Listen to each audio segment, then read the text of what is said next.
Hello everyone, welcome to the exam time. Sir, इस video के अंदर मैं कंप्लीटली समझाने वाला हूँ। कह सकते हो समझाने तो नहीं, समझाऊंगा तो जरूर, लेकिन मैं तुम्हें यहाँ पे प्रॉपर स्ट्रैटेजी बताने वाला हूँ for CUET PG MCom entrance exam. MCom entrance exam basically जो CUET के थ्रू होता है।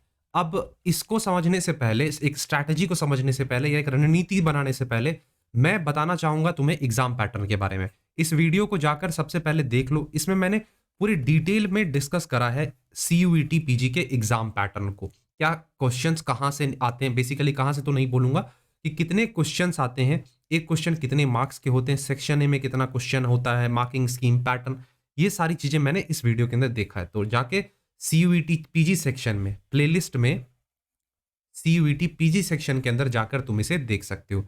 इसके बाद तुम इस वीडियो पे वापस आ जाना। तो सबसे पहले मैं यहाँ पे बताने वाला हूँ CUET PG के बारे में। अब देखो, CUET PG के बारे में बताने से पहले मैं तुम्हें बता दूं, इस साल से DU की एंट्री होने वाली है तुम्हारे CUET PG के अंदर।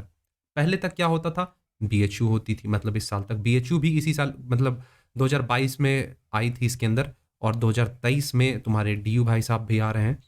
इलाहाबाद यूनिवर्सिटी की अगर मैं बात करूं, तो हो सकता है वो भी इस साल तुम्हें इसमें देखने को मिल जाए। इनकी तरफ से अभी कोई भी क्लैरिफिकेशन नहीं आया CUET PG को लेकर।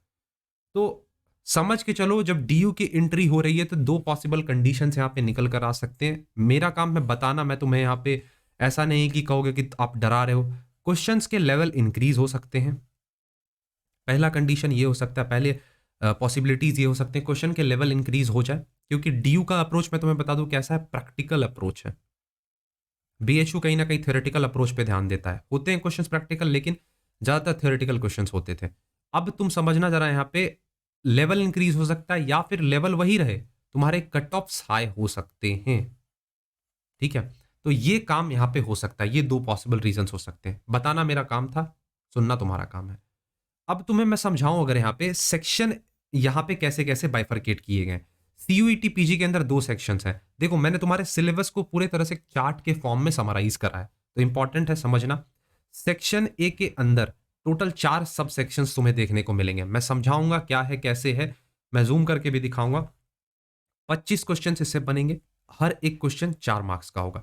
इट मींस सेक्शन ए से टोटल 100 मार्क्स के तुम्हारे एग्जाम में पूछे जाने वाले हैं। सेक्शन बी की बात करूं तो 75 क्वेश्चन होंगे। एक क्वेश्चन कितने का होगा, 4 का। तो टोटल 300 मार्क्स तुम्हारा यहां से निकलेगा। तो टोटल जो पेपर तुम्हारा है, एमकॉम की मैं बात कर रहा हूं, 400 मार्क्स के तुम्हारे पेपर्स होंगे। अब कुछ बच्चे पूछेंगे कि भैया BHU में एडमिशन लाने के लिए कितना लाना होगा। देखो, ये डिपेंड करता है बहुत सारे फैक्टर्स पे। कट ऑफ्स क्या है, क्वेश्चन का लेवल कैसा है, कितने स्टूडेंट्स एग्जाम में अपेयर हुए थे, बहुत सारी। तो इसकी बात अभी करो ही मत। मैं सेफ जोन तुम्हें बताऊंगा, लेकिन अभी फिलहाल के लिए छोड़ दो। तो अब सबसे पहले मैं यहाँ पे डिस्कस करना स्टार्ट करता हूँ सेक्शन ए के सिलेबस को। आई होप चीजें तुम्हें विजिबल यहाँ पे होंगी। देखना जरा इस चीज को, क्या क्या सिलेबस है तुम देख पा रहे होगे यहाँ पे, कि तुम्हारा सेक्शन ए जो है वो 4 पार्ट में बांटा गया है। पहला है comprehension verbal ability, language paper बोल सकते हो। जनरल अवेयरनेस, जीके जीएस तुम्हारे हो गए।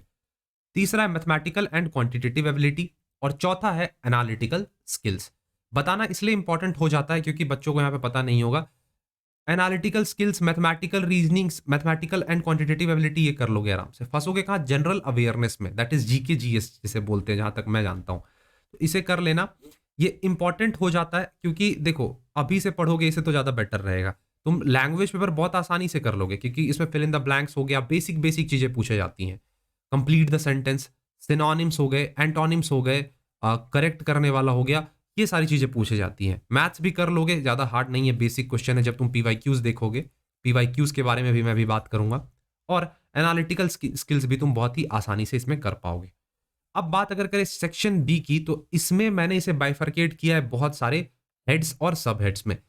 सिलेबस मैं तुम्हें दिखाऊंगा, सिलेबस थोड़ा सा कॉम्प्लिकेटेड दिखने में लगेगा, तो मैंने इसे समराइज करने के लिए चार्ट के फॉर्म्स में डिवाइड किया है। अब इस चार्ट को तुम यहाँ पे देख पा रहे होगे। ये चार्ट थोड़ा सा कंफ्यूजिंग लग रहा होगा तुम्हें, कि सेक्शन ए इतना है, सेक्शन बी इतना है, इतने सारे सब्जेक्ट्स हैं, कैसे होंगे। टेंशन मत लो, अच्छे से समझाऊंगा। सबसे पहले यहां पे हम लोग बात करेंगे अपने सेक्शन बी की। एक एक सब्जेक्ट, एक एक सेक्शन को मैं एक्सप्लेन करना स्टार्ट करता हूं। पहले एक बार मैं चेक कर लूं चीजें तुम्हें विजिबल हैं या नहीं। Just wait for a minute, एक मिनट।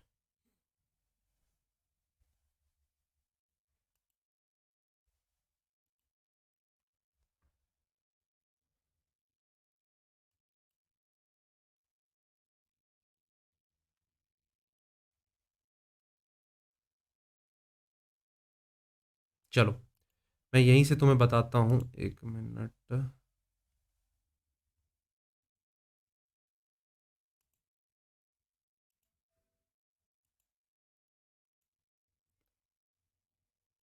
थोड़ा-सा ज़ूम कर देता हूँ, हो सकता है चीज़ें विज़िबल ना हो। 1 मिनट।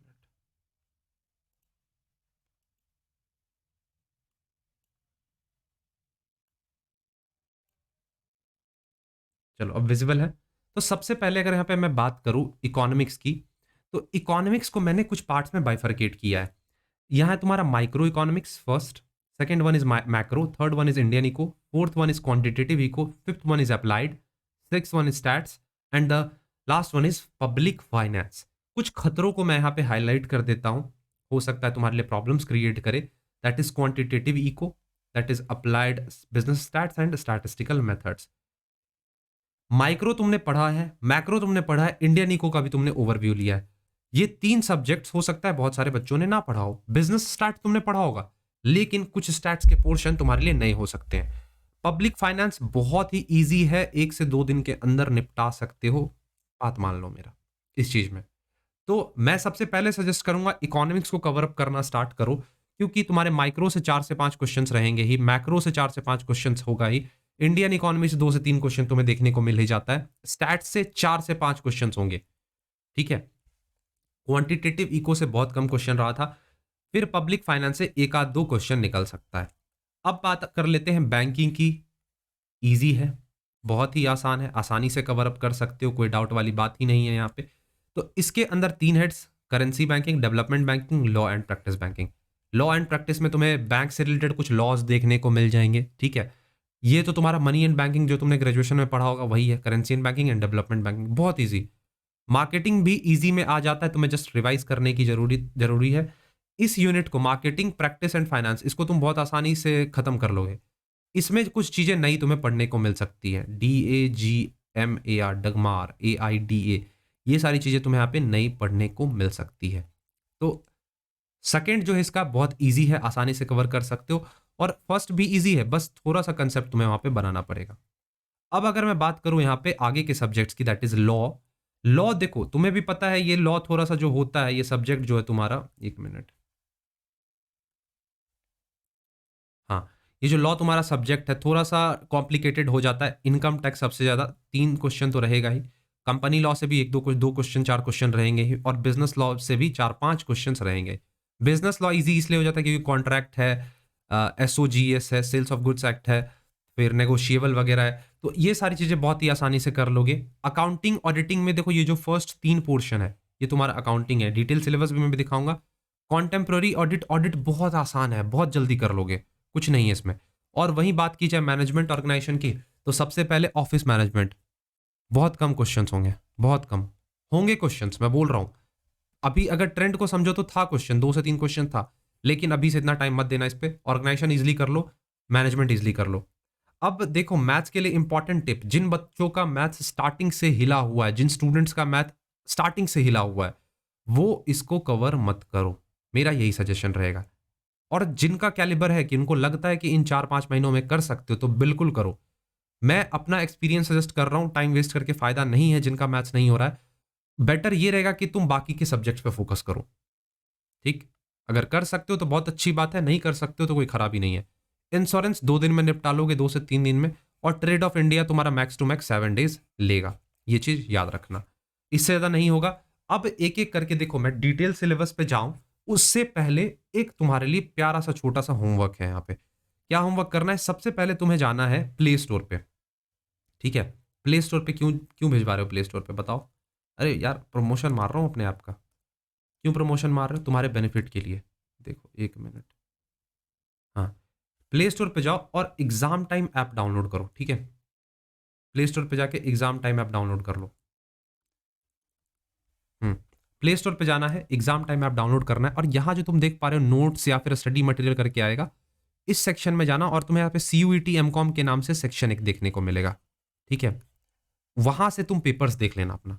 मैंने वहाँ पे पिछले साल का पेपर, इट मीन्स 22, 21 और 20 का पेपर डाल दिया है, ठीक है?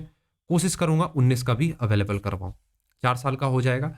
पेपर डाउनलोड करके करना क्या है तुम्हें? एनालाइज करना है पेपर्स को। क्या करना है? पेपर्स को एनालाइज करना है कि माइक्रो से कितना क्वेश्चन आ रहा है इन 3 साल में, मैक्रो से कैसा क्वेश्चन आ रहा है, कॉम्प्लिकेटेड है या ईज़ी आ रहा है, थियोरेटिकल है या प्रैक्टिकल अप्रोच है। ये सारी चीज़ें तुम्हें यहाँ पे देखनी होगी। पेपर्स तुमने एनालाइज़ कर लिया, अब इसके बाद मैं तुम्हें बता दूँ सबसे पहले एक चीज़ कि जो भी बच्चे सीयूईटी पीजी के लिए प्रिपेयर कर रहे हैं, वो जॉइन कर सकते हैं एग्ज़ाम टाइम के अल्टीमेट बैच को। अल्टीमेट बैच वो बच्चे जॉइन करें जिनको कि लगता है कि उन्हें एक्स्ट्रा प्रिपरेशन की नीड है, वो खुद से प्रिपेयर नहीं कर पा रहे हैं, वो इस बैच को जॉइन कर सकते हैं। फीचर्स है लाइव प्लस रिकॉर्डेड लेक्चर्स हैं, पीडीएफ नोट्स हैं, ऑनलाइन टेस्ट है, डाउट सेशंस है और पीवाईक्यूज है। तो इसे जॉइन कर सकते हो नॉमिनल प्राइस पे। एग्जाम टाइम ऐप है, उस पे जाके स्टोर सेक्शन में तुम्हें ये देखने को मिल जाएगा। तो उसे जाकर यहाँ से तुम जॉइन कर लो और तुम्हारे जो भी डाउट्स होंगे वो सारे क्लियर हो किए जाएंगे। एक्स्ट्रा वीडियोस वगैरह मिलते रहेंगी कोर्सेज से रिलेटेड। तो अल्टीमेट बैच को ज्वाइन करना बिल्कुल मत भूलो, बहुत बेनिफिशियल होने वाला है। चलो अब मैं लेकर चलता हूं तुम्हें डिटेल्ड सिलेबस पे। Just wait for a minute, just 1 minute wait करो तुम यहाँ पे।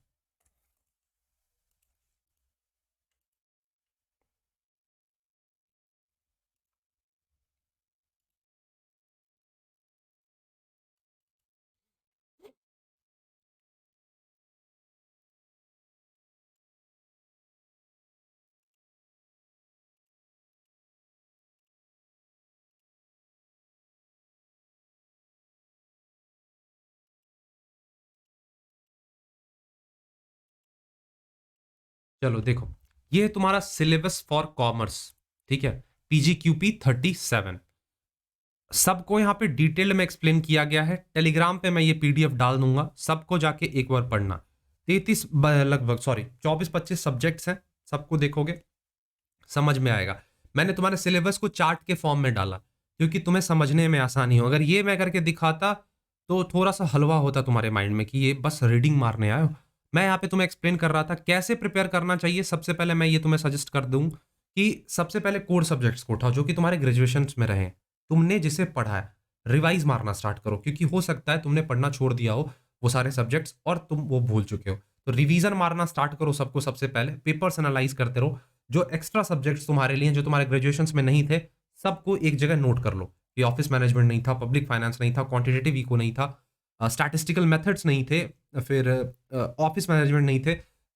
अब इनमें से तुम्हारे जो लिमिट के अंदर है, तुमको लगता है कि मेरा कैलिबर है इन सारों को कवर करना, तो कर लो। अदरवाइज जो नहीं हो रहा है उसको क्रॉस मारना स्टार्ट करो। और जो लगता है कि इन 4-5 महीने में कर सकते हो उसको टिक मार के कवर करना स्टार्ट कर दो। बुक्स कहाँ से लाए पूछ रहे थे, सीयूईटी पीजी के लिए बुक्स कहाँ से आएगा बच्चे पूछ रहे थे। तो अभी तक कोई भी बुक्स नहीं आया। अगर आया होगा तो मैं तुम्हें टेलीग्राम पे भेजता रहूंगा, कंटेंट्स वगैरह भेजता रहूंगा। तो टेलीग्राम चैनल को जाके ज्वाइन कर लो डिस्क्रिप्शन पे। और ऐप यार जरूर डाउनलोड कर लेना, और जिन बच्चों को कोर्स में ज्वाइन करना है वो ज्वाइन कर लेना। तो आज के सेशन को मैं यहीं एंड करूंगा, मिलेंगे अपने नेक्स्ट सेशन में। तब तक के लिए thank you, bye bye and take care.